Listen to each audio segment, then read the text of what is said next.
Hello. देखिए shooting हो रहा है, इतना वीडियो शूटिंग हो रहा है। देखिए अमर सिंह का है, अभी आया था नाना सुपर हिट, दूसरा शूटिंग हो रहा है। देखिए कितना वीडियो शूटिंग हो रहा है, ये पूरा हॉट सीन है। देखिए ऐसे ही शूटिंग होता है, कोरियोग्राफी के साथ में।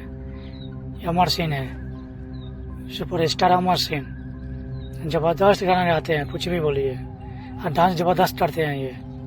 ये कोरियोग्राफी लड़की भी सही है, आर्टिस्ट भी सही है। ये पीछे बैकग्राउंड में ग्रुप है, ये कोरियोग्राफी हो रहा है। इधर दीपक भाई है कोरियोग्राफी, ये बहुत अच्छा। इधर कैमरा भी है, उधर पूरा लड़की है, मेन लीड वाली मॉडल है। ये दीपक भाई है कोरियोग्राफी बता रहे हैं वो। ऐसे ही शूटिंग होता है। अभी देखिए कितना अच्छा है, नाइट शूटिंग है। ऐसे ही शूटिंग हो रहा है, दीपक भाई कोरियोग्राफी करा रहे हैं step by step. Video shooting ऐसा ही होता है, भोजपुरी गाना का है। देखिए ऐसा ही होता है। आप लोग ऐसा वीडियो के लिए चैनल सपोर्ट करिए प्लीज़। वीडियो को लाइक करिए, कमेंट करिए। ऐसे आप लोग वीडियो मिलता रहेगा एनी टाइम।